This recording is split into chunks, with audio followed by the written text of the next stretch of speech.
आइए देखते हैं पेशवा का शासनकाल 1713 ईस्वी से लेकर 1818 ईस्वी तक शासनकाल रहा। सभी परीक्षाओं के लिए महत्वपूर्ण है।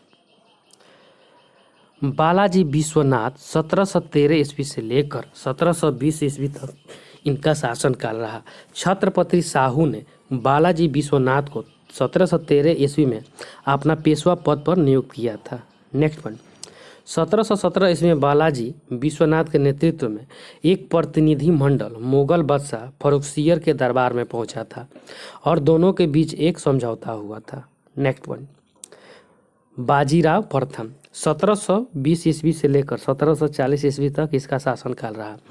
बाजीराव प्रथम को लड़ाकू पेशवा कहा जाता है क्योंकि इनके काल में सर्वाधिक युद्ध लड़ा गया और सभी में जीत भी हासिल किया गया।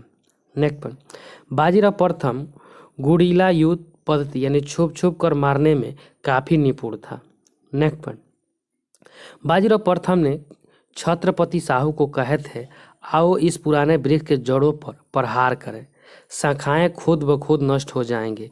इस पर साहू ने भी बाजीराव प्रथम को कहा, आप निश्चित ही योग पिता के योग संतान हैं और आपके प्रयास से मराठा की पताका अटक यानी महाराष्ट्र के क्षेत्र से कटक यानी उड़ीसा के क्षेत्र तक लहरा जाएगा।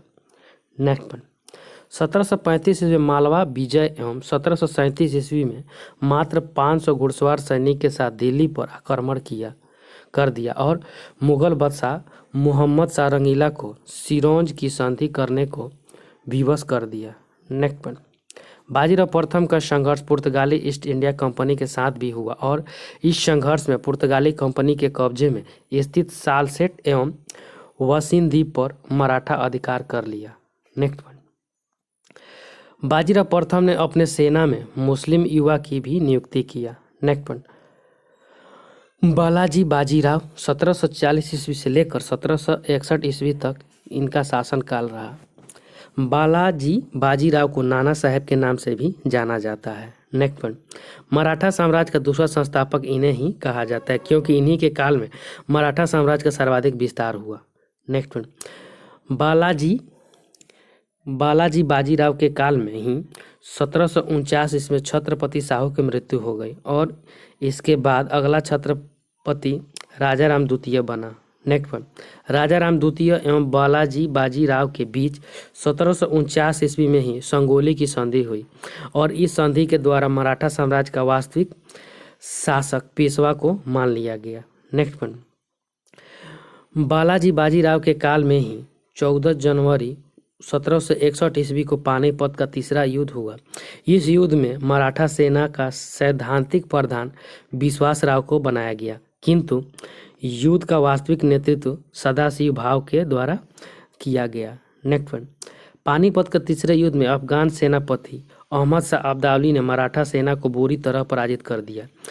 बालाजी बाजीराव की मृत्यु हो गई और इसके बाद अगला पेशवा माधव नारायण राव बना। नेक्स्ट वन, माधव नारायण राव 1761 ईस्वी से लेकर 1772 ईस्वी तक इसका शासनकाल रहा। माधव नारायण राव एक युवा पेशवा था और इन्होंने बहुत जल्द ही मराठा की खोई हुई शक्ति को लाने का प्रयास किया। नेक्स्ट वन, इन्होंने मैसूर के शासक हैदर अली को समझौता करने के लिए विवश किया तो हैदराबाद के शासक को भी संधि करने के लिए मजबूर कर दिया। नेक्स्ट वन, इन्होंने मुगल बादशाह शाह आलम द्वितीय को भी दिल्ली की राजगद्दी पर बैठने में सफलता हासिल किया। नेक्स्ट वन, 1772 ईस्वी में इस युवा पेशवा की मृत्यु हो गई और इसके पश्चात अगला पेशवा नारायण राव 1772 ईस्वी से लेकर 1773 ईस्वी तक इनका शासनकाल बना रहा किंतु 1773 ईस्वी में इनके चाचा रघुनाथ राव ने राघव ने नारायण राव की हत्या कर दिया और इसके स्थान पर माधव नारायण द्वितीय को अगला पेशवा बनाया गया जो एक अल्पायु बच्चा था। नेक्स्ट वन, माधव नारायण राव द्वितीय 1773 ईस्वी से लेकर 1795 ईस्वी तक इसका शासनकाल रहा। माधव नारायण राव द्वितीय अल्पायु बच्चा था अतः शासन की बागडोर चलाने के लिए एक 12 सदस्यीय परिषद का गठन किया गया था जिसे 12 भाई परिषद कहा गया। नेक्स्ट वन, इस परिषद में सबसे प्रमुख नाना फडणवीस एवं दंतोजी पंत जी सिंधिया थे। दूसरी ओर रघुनाथ राव ने अंग्रेजी ईस्ट इंडिया कंपनी से खुद को पेशवा बनाने के लिए 1775 ईस्वी में सूरत की संधि कर लिया, जिसके तहत मराठा अधिकार में स्थित सालसेट एवं वसीन द्वीप बंदरगाह को अंग्रेजी कंपनी को दे दिया। इसी मुद्दे को लेकर अंग्रेजी कंपनी और मराठा के बीच युद्ध प्रारंभ हो गया, जो कुल मिलाकर 3 बार हुआ। इस युद्ध को आंग्ल मराठा युद्ध के नाम से जाना गया।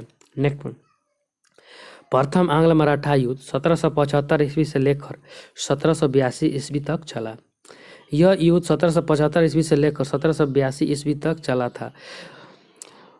महादजी सिंधिया की मध्यस्थता में मराठा एवं अंग्रेज के बीच सालबाई की संधि हुई और इस संधि के द्वारा अंग्रेजों ने 12 भाई परिषद को मान्यता दे दी एवं माधव नारायण राव द्वितीय को भी पेशवा के रूप में स्वीकार कर लिया। नेक्स्ट वन, 1795 ईस्वी में महादजी सिंधिया की मृत्यु हो गई और इसी वर्ष माधव नारायण राव द्वितीय ने भी आत्महत्या कर लिया। इसके मृत्यु के बाद अगला एवं अंतिम पेशवा बाजीराव द्वितीय बना, जिसका शासनकाल 1795 ईस्वी से लेकर 1818 ईस्वी तक बना रहा। नेक्स्ट पॉइंट, बाजीराव द्वितीय के काल में ही 12 भाई परिषद के प्रधान नाना फडणवीस की मृत्यु हो गई और इसके बाद 12 भाई परिषद को भंग कर दिया गया। नेक्स्ट, बाजीराव द्वितीय के काल में ही 1803 ईस्वी में अंग्रेजों ने दिल्ली पर अधिकार कर लिया। नोट, मराठा छत्रपति शाहू ने प्रशासनिक सुविधा के दृष्टिकोण से पूरे मराठा साम्राज्य को 5 परिषद में बांटा था और प्रत्येक परिषद का एक प्रधान बनाया गया था, जैसे परिसंघ और प्रधान, पूना पेशवा, बड़ौदा गायकवाड़, ग्वालियर सिंधिया, इंदौर होलकर और नागपुर को भोसले। नेक्स्ट वन, 31 दिसंबर 1802 ईस्वी को पेशवा बाजीराव द्वितीय एवं अंग्रेज के बीच वैसिन की संधि हुई और इस संधि के द्वारा बाजीराव द्वितीय ने अंग्रेजों की अधीनता को स्वीकार कर लिया। नेक्स्ट, द्वितीय आंग्ल मराठा युद्ध 1803 ईस्वी से लेकर 1806 ईस्वी तक इसका शासनकाल रहा। भोसले ने अंग्रेज से देवगांव की संधि कर लिया। नेक्स्ट वन, ग्वालियर के सिंधिया ने अंग्रेजों से सुरजी अर्जुन गांव की संधि कर लिया। नेक्स्ट वन, इसके बाद इंदौर के होलकर ने भी अंग्रेजों से राजपुर घाट की संधि कर लिया। नेक्स्ट वन, द्वितीय आंग्ल मराठा युद्ध में बड़ौदा का गायकवाड़ एकमात्र शासक था जो बिना किसी युद्ध का ही अंग्रेजों की अधीनता को स्वीकार कर लिया। नेक्स्ट वन, तृतीय आंग्ल मराठा युद्ध 1817 ईस्वी से लेकर 1818 ईस्वी तक चला। इस युद्ध में अंग्रेज एवं सिंधिया के बीच ग्वालियर की संधि हुई थी। नेक्स्ट वन, अंग्रेज एवं पेशवा के बीच पूना की संधि हुई थी। नेक्स्ट वन, अंग्रेज एवं होलकर के बीच मंदसौर की संधि हुई थी। नेक्स्ट वन, अंग्रेज एवं भोसले के बीच नागपुर की संधि हुई।